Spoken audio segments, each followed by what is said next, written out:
안녕하세요. 이번 영상에서 다룰 내용은 최근에 많은 관심을 받고 있는 현대자동차입니다. 현대자동차의 주가 차트를 보시면요, 올해 초에 애플 관련된 이슈로 인해서 굉장히 급등을 했었고, 그 이후에 약 한 달 정도 좀 지지부진한 모습을 보이다가 바로 얼마 전에 있었죠. 현대차가 애플과의 관계를 공식적으로 부인하면서 주가가 크게 떨어지는 모습을 보였습니다. 바로 이 구간인데요, 이날 아마 한 6% 정도 주가가 빠졌던 걸로 기억을 하고요. 그 이후에는 다행히 약간의 반등세를 유지하고 있긴 한데, 많은 분들께서 최근에 전고점 대비해서 꾸준히 하락하는 모습을 보이다 보니까 현대차에 투자하시는 분들께서는 많이 불안해하시지 않을까라고 생각이 되고요. 제가 여태까지 유튜브를 시작하면서 약 1년 동안 제가 업로드한 영상 중에 제일 조회수가 높았던 게 바로 현대자동차 관련된 영상입니다. 실제로 데이터를 보면 현재 제 구독자 중에 한 10명 중에 한 분이 이 현대차 영상을 보시고 구독을 해주신 분들이기 때문에 아마 제 영상에 꾸준한 관심을 갖고 계신 분들 중에 대다수가 현대차를 현재 보유하고 계시거나 아니면 현대차의 매수 타이밍을 재고 계시는 분들이 있지 않을까 싶어서 이번 영상을 준비했습니다. 그래서 저는 이번에 애플 관련된 이슈를 어떻게 생각하는지, 지금 매도를 해야 되는지 아니면 저가 매수 기회로 삼아야 될지에 대해서 같이 한번 말씀드려 보려고 합니다. 그래서 이번 영상에서 다루고 싶은 내용은요, 첫 번째, 이번 애플 관련된 이슈를 어떻게 대응을 해야 되는지 그 방안에 대해서 한번 제 의견을 말씀드려 보도록 할 거고요. 두 번째는 우리가 왜 최근에 현대차를 매매하고 있는지, 즉 현대차가 투자자들의 투자 심리를 자극하는 부분, 현대차의 강점은 어떤 부분이 있는지를 다시 한번 복기를 해보면 이번 이슈를 어떻게 대응해야 되는지도 같이 한번 얘기가 자연스럽게 흘러나올 것 같다라는 생각이 들고요. 그리고 최근에 빅테크 기업들, 그러니까 구글, 아마존, 애플, 마이크로소프트 이와 같은 빅테크 기업들이 최근에 어떤 부분에 관심이 있는지 글로벌 트렌드를 같이 한번 살펴보도록 할 거고, 애널리스트들이 생각하고 있는 현대자동차의 적정 주가는 얼마인지도 같이 한번 알아보도록 하겠습니다. 궁금하신 분들은 이번 영상 끝까지 시청해주시면 대단히 감사하겠습니다. 자, 그럼 지금부터 시작하겠습니다.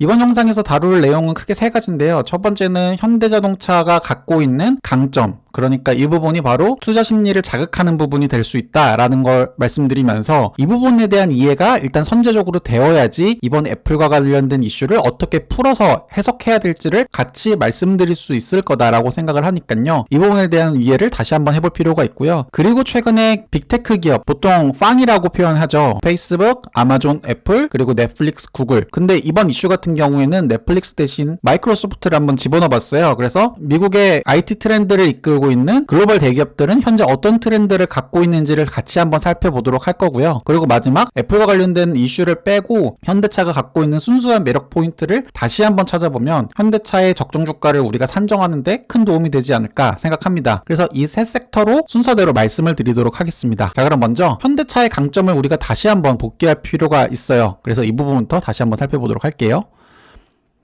자, 현대차와 애플에 관련 루머가 올 초에 굉장히 뜨거웠습니다. 올해 1월 8일에 현대차가 애플과의 협력설에 주가가 굉장히 급등하는 모습을 보였고, 물론 한 달이 지난 2월 9일에는 애플카의 협의가 더 이상 없다라고 공시를 하면서 시가총액이 약 14조 원 정도 증발하는 모습을 보였는데요. 실제로 주가 차트를 보더라도 애플과의 협력 이후로 주가가 굉장히 급등을 했고, 그 이후 약 한 달간의 약간의 눈치를 보는 모습을 보였지만, 어쨌든 최종적으로 애플카 협의가 없다라고 공식적으로 발표한 이후에 주가가 흘러내리다가 최근에 좀 반등하는 모습을 보였었죠. 제가 1월 8일날 애플카와의 협력 관련된 이벤트가 터지자마자 올렸던 영상이 있었습니다. 그 내용에서 다뤘던 내용을 조금 요약해서 말씀을 드리면요, 자동차 현재 돌아가는 상황이 우리가 2007년에 겪었던 스마트폰 대격변의 시기와 굉장히 비슷한 흐름으로 흘러간다라는 말씀을 그때 드렸었는데요. 2007년에 스마트폰, 그러니까 스티브 잡스가 아이폰을 내세우면서 핸드셋 부분이 완전히 바뀌었었죠. 그리고 애플이 그렇게 초반에 치고 나가는 걸 다른 회사들은 어떻게 대응했었냐면, 바로 애플과 반 애플, 이런 대결 구도가 형성되면서 지금까지 약 14년 정도 이어오고 있습니다. 구글이 안드로이드를 개발하면서 소프트웨어 부분을 담당하고, 삼성, LG 이런 글로벌 제조업체들이 자신들의 브랜드 스마트폰을 내세우면서 강력한 애플에 현재 대응을 하고 있는 모습을 약 14년 정도 계속 이어오고 있다라고 볼 수 있는데요. 바로 이런 트렌드가 현재 자동차에도 고스란히 반복되고 있다라는 점이에요. 2020년 전기차 부분에는 2007년에 애플이 그랬던 것처럼 테슬라가 단연 독주 체제를 굳히고 있는 모습이고요. 그리고 그것에 대응하기 위해서 테슬라 대 반 테슬라의 연합이 현재 맞춰지고 있다라고 저는 그렇게 이해를 합니다. 소프트웨어 부분은 애플이 담당을 하고 또 이제 하드웨어 업체를 찾는 과정에서 얼마 전에 있었던 마그나와 LG전자의 링크설이라든지 1월부터 2월까지 약 한 달간의 뜨거운 관심을 이끌었던 현대자동차 부분도 과거 2007년 스마트폰 시장에 있었던 변화 트렌드 그대로 전기차 시장에서도 반복되지 않나라는 생각을 하게 되는데요. 애플 입장에서 생각하면 결국에 제조를 위탁 생산하는 방식으로 현재 이 딜을 진행하고 있다라고 보면 되는데, 이런 위탁 생산 방식은 전혀 새로운 방식이 아니죠. 여태까지 애플이 성장해왔던 가장 기본적인 공식 같은 거라고 이해할 수 있는데요. 실제로 애플의 반도체 ODM은 TSMC가 담당을 하고 있고, 애플의 정밀기구 ODM은 대만의 팍스콘이 현재 담당을 하고 있습니다. TSMC냐 그리고 팍스콘이냐 두 업체가 차지하고 있는 위상은 극과 극으로 갈리게 되는데요. 실제로 TSMC 같은 경우에는 2012년, 지금부터 약 10년 전 주가보다 지금 주가가 무려 7배까지 커질 정도로 반도체 부분에 있어서는 절대로 빠질 수 없는 핵심적인 역할을 하고 있다라고 볼 수 있고요. 반면에 애플의 정밀기구 ODM인 팍스콘 같은 경우에는 주가가 계속 흘러내리는 모습을 보였습니다. 애플의 똑같은 ODM 업체인데 한쪽은 10년 동안 무려 6배 이상이 성장하고 한쪽은 오히려 역성장하는 모습을 보였죠. 자, 그럼 TSMC와 팍스콘 이 두 업체의 결정적 차이는 뭘까요? TSMC 같은 경우에는 반도체 부분에서 굉장히 기술력을 인정받는 기업이라는 점을 우리가 눈여겨볼 필요가 있습니다. 파운드리 업체 중에 5나노 이하 공정이 가능한 전 세계적으로 유이한 업체 중에 하나이고, TSMC가 분명 애플 관련된 비즈니스 비중이 굉장히 큰 건 많지만 다른 업체의 위탁 생산 주문이 밀려 있을 만큼 슈퍼 을이라고 표현할 정도로 굉장히 매력적인 업체인 반면에 팍스콘 같은 경우에는 사실 정밀기구 하는 업체들은 굉장히 많습니다. 팍스콘뿐만 아니라 캐처라든지 에버윈이라든지 BYD라든지 CNC 머신을 바탕으로 정밀기구 할 수 있는 업체는 굉장히 많기 때문에 팍스콘은 그 부분에 있어서 TSMC와는 다르게 그저 수많은 업체 중에 하나로 전락할 수밖에 없었다라는 점이 결정적으로 다른 점인데요. 그럼 현대차 같은 경우에는 과연 TSMC의 길을 갈 것인지 아니면 팍스콘의 길을 갈 것인지 많은 전문가들이 그 부분에 대해서 궁금증을 가졌었는데요. 제가 예전 영상을 통해서 말씀드렸던 내용은 현대차는 결국 TSMC의 길을 가지 않을까라고 추측을 했었습니다. 그 근거가 뭐였냐면 글로벌 완성차 업체 판매 대수 현황을 보면 2019년 기준이긴 하지만 현대기아차는 전 세계적으로도 탑5 안에 들 정도로 매력 있는 업체다라고 볼 수 있고요. 그리고 CNC 업체와는 다르게 완성차 업체는 글로벌적으로도 그렇게 많은 편은 아니에요. 그렇기 때문에 수요와 공급 측면에만 봤을 때도 현대차가 정밀기구와는 팍스콘과 비슷한 포지션인가에 대해서는 쉽게 동의하기 어렵다라는 점을 말씀드렸었고, 또 하나 이 10개 정도 되는 업체 중에서도 전기차 전용 플랫폼을 갖고 있는 기업은 몇 개 안 됩니다. 폭스바겐이라든지 GM 그리고 현대차, 그다음 중국의 길리 요 정도만이 전기차 전용 플랫폼을 갖고 있다라는 점에서 공급은 더 확실히 줄어들 수밖에 없는 거죠. 그렇기 때문에 현대차는 팍스콘보다는 TSMC에 가깝지 않을까라고 생각을 했었어요. 또 다른 이유를 찾아보면 내연기관차와 전기차 부품수를 보면 좀 자세하게 알 수 있는데요. 내연기관차 부품수는 약 22,000개 정도 된다라고 우리가 볼 수 있습니다. 전기차 부품 같은 경우에는 엔진 부품이 좀 줄어들다 보니까 기존 내연기관차 부품 대비해서는 많이 줄은 편이에요. 한 12,000개 정도 부품을 현재 보유하고 있죠. 그런데 스마트폰 부품은 약 700개에서 800개 정도밖에 안 된다라는 점을 봤을 때 현대차는 10,000개에서 15,000개 정도 가까이의 부품을 완벽하게 소싱하고 컨트롤할 수 있다라는 점에서 부품을 완벽하게 제어하는 업체를 찾는 건 글로벌적으로 봤을 때 쉽지 않다. 스마트폰 부품 업체를 찾는 것보다 훨씬 어렵다라는 점에서 현대차는 TSMC보다는 팍스콘의 길을 가지 않을까라고 저는 생각을 했었습니다. 자, 그렇기 때문에 애플과의 거래가 결렬됐다는 공시 이후에 주가가 흘러내렸지만 꾸준히 이런 기사들이 나오는 이유가 바로 그 점에 있습니다. 애플이 TSMC 역할을 현대차에 요구하는 게 아니라 단순 하청을 원한다. 즉 팍스콘의 길을 요구한다 라는 점이고요. 오로지 현대차만이 애플이 어떤 식의 요구, 어떤 식의 딜을 제의했는지 제의를 잘 알 수밖에 없는데, 이게 만약에 단순히 팍스콘의 길을 요구한다면 애플과 굳이 협력할 필요가 없는 거죠. 애플이 기술 협업이 아니라 단순 하청업체의 역할을 요구를 한다면 현대차 입장에서도 그 딜은 애플이라고 무조건 오케이 해야 되는 게 아니라 오히려 거절하는 게 현대차 입장에서도 더 좋을 수밖에 없다라는 점을 CNN조차 현재 강조를 하고 있는 모습입니다. 즉 제가 이번 섹터에서 말씀드리고 싶은 건 애플과의 거래가 결렬됐다고 무조건 안 좋다고 바라볼 필요는 없다라는 점이고요. 우리가 다시 상기해봐야 되는 건 현대차는 애플과의 거래가 없더라도 여전히 글로벌 약 5위권에 머무는 능력 있는 업체이자 전기차 전용 플랫폼을 보유한 글로벌 몇 안 되는 업체 중에 하나다 크다라는 점은 여전히 현대차를 바라볼 때 굉장히 매력적인 투자 요소가 된다라는 점을 제가 이번 섹터에서 말씀드리고 싶은 점입니다. 자, 그러면 이런 상황에서 현재 빅테크 기업, 페이스북, 아마존, 마이크로소프트, 구글은 현재 어떤 트렌드를 가지고 움직이고 있는지 그 내용부터 같이 한번 알아보도록 할게요. 자, 우리가 알고 있는 빅테크 기업은 현재 어느 부분에 투자를 집중적으로 이어오고 있을까요? 먼저 지금 계속 얘기를 하고 있는 애플부터 같이 한번 살펴보도록 할게요. 애플이 애플카에 관심 있다라고 하는 내용이 최근에 나온 얘기가 아닙니다. 2015년부터 이미 타이탄이라는 프로젝트를 통해서 애플이 자동차에 관심이 있다라고 하는 썰들이 계속 흘러나왔었고요. 실제로 2017년 같은 경우에는 팀 쿡이 자율주행 시스템에 관심이 있다라고 처음으로 인정을 했었어요. 그래서 관련된 기사를 조금 살펴보면 팀 쿡 애플 CEO가 우리는 자율주행 시스템에 집중하고 있다면서 우리는 이것이 매우 중요한 핵심 기술이라고 생각한다라고 밝힌 만큼 애플은 자동차에 대한 관심을 2017년 이후부터 꾸준히 표시를 했었습니다. 그리고 최근에 자율주행 스타트업인 드라이브.ai까지 인수를 하면서 노골적으로 애플카에 대한 비전을 끊임없이 제시를 했었어요. 구글 같은 경우에는 어떨까요? 알파벳의 계열사를 살펴보면 우리가 알고 있는 구글뿐만 아니라 유튜브, 안드로이드, 그다음에 얼마 전에 알파고로 세상을 떠들썩하게 했던 딥마인드, 또 역시 알파벳 산하에 있는 핵심 기업이다라고 볼 수 있는데요. 오늘 같이 알아보고 싶은 기업은 바로 이 웨이모라고 하는 기업입니다. 얼마 전에 웨이모가 테슬라에 대해서 약간 디스한 적이 있었어요. 바로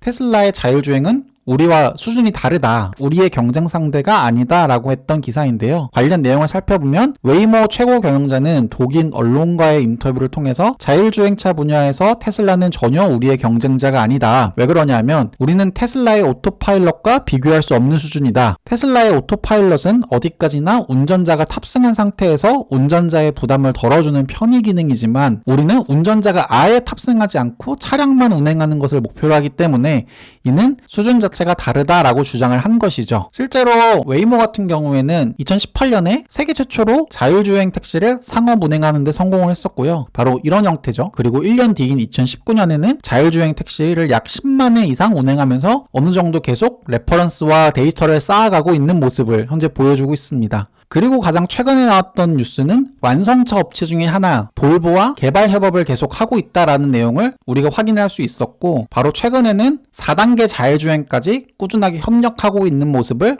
보여주고 있어요. 완성차 업체가 빅테크 업체와의 자율주행과 관련된 협업을 꾸준하게 진행하고 있다라는 점을 기억하셨으면 좋겠습니다. 자, 지금까지는 구글을 알아봤고 다른 기업인 마이크로소프트는 어떤지 한번 살펴볼게요. 마이크로소프트 같은 경우에는 완성차에 대해서는 관심이 없지만 클라우드 시스템을 바탕으로는 자율주행에 계속 꾸준한 관심을 보여주고 있는데요. 바로 오픈 플랫폼인 애저 클라우드를 통해서 자율주행에 계속 관심을 보여주고 있고 마이크로소프트 최대 사업으로 성장하지 않을까라고 하는 전망도 가지고 있습니다. 자율주행 시뮬레이터인 에어심도 공개를 해놓은 상태고 또 글로벌 완성차 업체인 폭스바겐과 손잡고 자율주행 클라우드 개발에 현재 계속 진행하고 있다. 이 부분도 우리가 눈여겨봐야 되지 않을까 싶고요. 올해 1월 같은 경우에는 GM과 자율주행차 개발에 손을 잡고 있다는 점. 그래서 관련 기술을 살펴보면 아까 보셨던 애저 클라우드 시스템을 바탕으로 자율주행차 서비스를 출시하게 된다.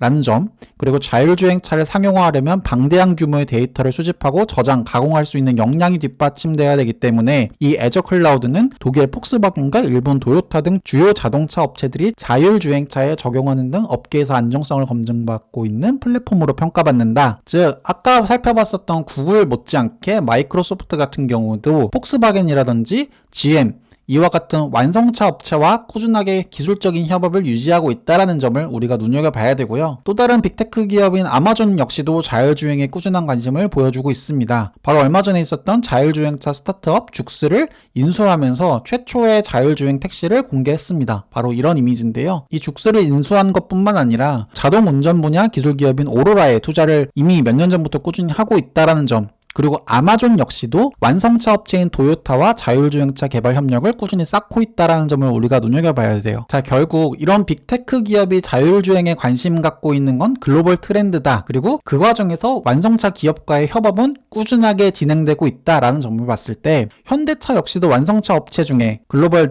탑5 안에 드는 기업으로서 이런 빅테크 기업들이 계속 자율주행에 관심을 갖게 된다면 물론 이번 같은 경우에는 애플과의 거래가 드랍됐지만 향후 또다시 긍정적인 제의가 올 가능성은 매우 높다라는 점을 우리가 눈여겨봤으면 좋겠습니다. 자, 그럼 페이스북은 어떨까요? 페이스북 같은 경우에는 아직 자율주행에 대해서는 공개적으로 발표하지는 않았었는데요. 2016년 페이스북의 CEO가 프랑크푸르트 모터쇼에 깜짝 등장하면서 자동차 분야 관심에 대한 루머를 촉발시킨 적이 있었고요. 페이스북 CEO인 샌드버거는 실리콘밸리에서 자동차를 만들지 않는 회사는 우리밖에 없다라고 농담을 하긴 했지만 사실 페이스북은 인공지능에 대한 회사의 심도 깊은 지식이 있다라는 점을 봤을 때 자율주행 소프트웨어 개발에 관여하고 있을 가능성이 매우 높다라고 언론들은 추측을 하고 있다라고 볼 수 있고요. 또한 작년 6월에 맥필러리라고 하는 스웨덴 회사를 인수했었는데요. 이 맥필러리가 뭐 하는 데냐면 지도 관련된 플랫폼을 현재 보유하고 있는 기업이다라고 합니다. 그래서 페이스북이 왜 지도에 관심을 가질까? 라는 점을 조금 생각해보면 결국 지도 정보는 자율주행 기술 개발에 매우 유용하다는 점을 봤을 때 페이스북 역시도 다른 빅테크 기업의 트렌드에 맞춰서 자율주행에 꾸준한 관심을 갖고 있지 않을까라고 많은 전문가들이 추측을 하고 있다라는 점이죠. 자, 결국 이런 빅테크 기업들은 최근에 자율주행에 꾸준한 관심을 보여주고 있고 단순히 관심 차원을 넘어서 막대한 투자를 계속 이어오고 있고요. 그 과정에서 완성차 업체와의 협업이 계속 꾸준하게 발생하고 있다라는 점을 봐야 돼요. 그래서 이런 트렌드가 향후 계속 진행된다면 결국 현대차에도 충분히 좋은 조건의 딜 그리고 충분히 좋은 조건의 기술 협업이 있을 수밖에 없다라고 저는 전망을 합니다. 그리고 그 과정에서 왜 현대차가 그런 좋은 링크가 뜰 수밖에 없냐라는 점을 다시 보면 아까 보셨던 내용이죠. 현대차는 굉장히 매력적인 수준의 완성차 업체이고 전기차 전용 플랫폼을 보유한 몇 안 되는 업체다라는 점이죠. 그렇기 때문에 단순히 이번에는 약간의 불발에 그쳤지만 향후 얼마든지 다시 한번 글로벌 기업과의 협업이 충분히 있을 수 있다라고 우리가 생각할 수 있습니다. 자, 그럼 어쨌든 지금 이 부분, 지금 제가 말씀드리는 부분은 추측이잖아요. 좋은 제안이 있을 수도 있고 없을 수도 있는데 우리는 투자를 하는 과정에서 최악의 경우를 한번 생각해 볼 필요도 있어요. 그래서 이런 제안 없이도 현대차만으로도 순수하게 매력적인 기업일까요? 저는 이번 섹터를 통해서 그 부분을 좀 다시 한번 상기해 봤으면 좋겠습니다. 현대차 주가 차트를 다시 한번 살펴보면요. 코로나가 터진 이후로 4월 이후부터 굉장히 주가가 가파르게 상승했고 물론 최근 1월 내에 올린 이 부분, 그러니까 20만원에서 25만원까지 올라갔던 이 부분은 애플 관련된 루머, 애플 관련된 기대감으로 인해서 이 부분은 어느 정도 반납할 수도 있다라고 생각을 하지만 결국 작년 4월에 약 7만 5천원 전에 있었던 주가가 20만원 가까이 올랐던 결정적인 이유 같이 한번 살펴보면요. 현대차는 애플과의 협업 없이도 2020년 기준으로 전기차 판매량 글로벌 2위라는 점을 눈여겨볼 필요가 있습니다. 1위는 당연히 독보적인 테슬라 17.7%의 점유율을 갖고 있지만 이 테슬라를 제외하면 BMW, BYD, 폭스바겐, 르노 이게 거의 비슷한 수준이에요. 합산하면 약 7%, BMW 같은 경우에도 7%, 현대기아도 합치면 약 7%로 2위권이 굉장히 고만고만한 수준이기 때문에 언제든지 전기차 세계 2위 기업으로 치고 올라갈 수 있는 현재 포지션이다 라는 점을 우리가 봐야 되고 그 부분이 작년 한 해 현대차가 굉장히 뜨거웠었던 결정적인 이유입니다. 단순히 마켓시어만 높은 게 아니라 현대 전기차 관련 기술은 이미 정평이 나 있습니다. 관련된 내용을 살펴보시면 현대기아차 글로벌 전기차 시장 점유율은 7.2%로 테슬라, 폭스바겐, 르노, 리사 그룹에 이은 4위이긴 하지만 아까 보셨던 것처럼 이 7.2%에 굉장히 많은 업체가 몰려있기 때문에 언제든지 2위로 치고 나갈 수 있다는 점 그리고 설계 완성도 및 효율성 측면에서는 테슬라 다음으로 경쟁력이 높다. 전 세계에서 전기차가 가장 보편화된 노르웨이의 자동차 협회 NAF의 전기차 주행거리 테스트에 따르면 공식 인증거리 대비 실주행거리와 겨울철 주행 시 항속거리 감속폭이 가장 적은 모델이 바로 현대기아차의 코나 니로였다라는 점을 우리가 알 필요가 있어요. 실제로 전기차 실주행거리 상위 모델을 비교해 봤을 때도 공식 거리와 실제 주행거리를 봤을 때 테슬라에 거의 못지않는 수준의 퍼포먼스를 현대기아차의 전기차들이 현재 보여주고 있다라는 점을 봐야 되고요. 겨울로만 봤을 때도 마찬가지로 전기차 부분에 있어서는 어느 정도 퀄리티를 인정받고 있다라는 점이죠. 전기차를 빼고도 사실 현대기아차는 충분히 매력적인 기업입니다. 최근에 제네시스가 굉장히 성공가들을 거두고 있고요. 2018년까지만 해도 우리가 흔히 독삼사라고 불리는 BMW, 아우디, 벤츠 합산 판매 대수와 비교해봤을 때 제네시스의 판매 대수는 이 합산 판매 대수의 약 50%밖에 미치지 않았으나 2020년 같은 경우에는 제네시스 브랜드가 굉장히 큰 성공을 거두면서 합산 판매 대수와 거의 비슷한 수준까지 현재 제네시스가 따라잡은 상황이고요. 현대차 내수시장 고급화 비중 역시도 제네시스가 꾸준하게 호평을 받으면서 국내 고급차 비중의 점유율을 약 40%까지 올려놓은 상황입니다. 그래서 다시 말씀드리면 작년 안에 현대차가 굉장히 주가가 뜨거웠던 건 단순히 애플 때문이 아니라 제네시스의 성공 그리고 전기차 부분에 대한 기대감으로 인해서 주가가 올랐었고, 애플이 없이도 현대차는 아직까지도 충분히 매력적인 업체다라는 점을 우리가 기억해 볼 필요가 있다라고 생각을 합니다. 자, 그래서 주가 차트를 살펴보면 현대차는 애플이 없이도 꾸준하게 좋은 모습을 보였었고요. 그리고 애널리스트들의 목표 주가를 살펴보더라도 유진투자증권에서는 32만 5천원, IBK에서는 31만원, 흥국증권에서 30만원, 현대차증권 33만원, 하나증권 30만원, NH투자증권 33만원, 이베스트 30만원, 키움증권 32만원, 삼성증권 32만 5천원으로 평균적으로 생각하는 애널리스트들의 적정 주가가 31만 5천원이라는 점을 봤을 때 현재 현대차 주가가 24만 5천원입니다. 즉 아직까지도 상승 여력이 약 30% 정도는 남아있다라고 전문가들이 보고 있고요. 그리고 이 애널리스트들의 적정 주가는 심지어 애플과의 결렬이 확정된 이후 나온 레포트들이 상당히 많습니다. 그래서 애플과의 결렬과 상관없이도 현대차는 그 자체만으로도 충분히 매력적인 기업이다라고 많은 애널리스트들이 어느 정도 의견을 공통적으로 내고 있다는 점을 눈여겨봐야 되고요. 그래서 그런 건지 애플과의 결렬이 확정된 공시가 난 이후에 매매 동향을 살펴보면 개인 투자자가 약 18만 주 가까이를 매도하면서 굉장히 불안해하는 모습을 보였지만, 반대로 외국인은 약 9만 주를 매수했고요. 기관 투자자 역시도 7만 주를 매수했고, 기타 법인 역시도 약 2만 주를 매수하면서 개인만 흔들릴 뿐 외국인과 기관은 흔들림 없이 현대차를 현재 꾸준하게 매수하고 있다라는 점을 우리가 눈여겨볼 필요가 있습니다. 즉 정리해서 말씀드리면 애플이 만약에 폭스콘과 같은 단순 하청업체의 역할을 현대차에 요구했다면 애플과의 거래가 결렬된 게 오히려 현대차한테는 더 좋을 수도 있다. 그리고 최근 빅테크 기업들이 자율주행 기술에 꾸준히 관심을 보이고 있고, 그 과정에서 완성차 업체와의 콜라보레이션이 꾸준하게 이어진다라는 점을 봤을 때 이번에는 애플과의 거래가 끝났지만 향후 또 다른 글로벌 기업들과의 긍정적인 코멘트들이 충분히 나올 수 있다. 그리고 최악의 경우 그런 게 없다 하더라도 현대차는 지금 전기차 부분에 있어서 안정적인 퍼포먼스를 내고 있고, 제네시스 역시도 꾸준하게 판매량이 우상향하고 있다는 점을 봤을 때 저평가될 이유가 하나도 없다라고 판단하지 않았을까라고 저는 개인적으로 생각합니다. 그리고 그런 것들이 외국인과 기관의 매수세로 보여주고 있는 게 아닐까라고 저는 생각을 합니다. 이번 시간 여기까지입니다. 시청해주셔서 대단히 감사합니다.